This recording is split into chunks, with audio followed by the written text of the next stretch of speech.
Waumini wa kanisa Katoliki nchini wameungana na viongozi mbalimbali wakiongozwa na Rais William Ruto na Rais mstaafu Uhuru Kenyatta kumwomboleza kiongozi wa kanisa Katoliki duniani Papa Francis.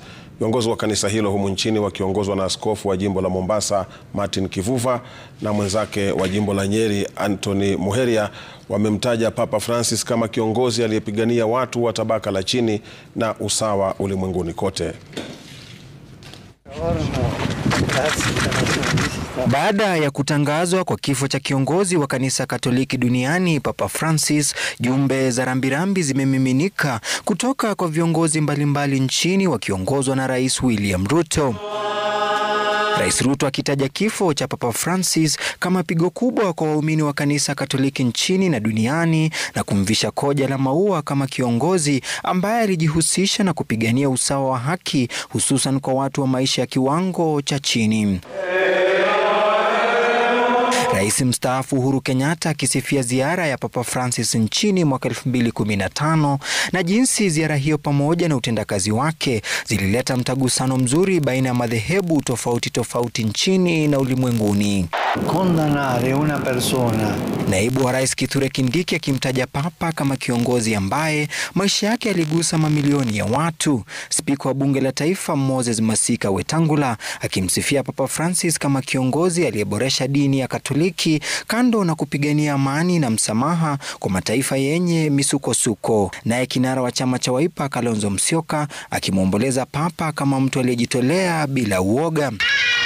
Viongozi wa kanisa Katoliki nchini wakiongozwa na askofu wa jimbo la Mombasa Martin Kivuva na askofu wa jimbo la Nyeri Anthony Muheria wamemtaja Papa Francis kama kiongozi aliyepigania haki za wanyonge. Tayari askofu Muheria amesafiri kwenda Rome.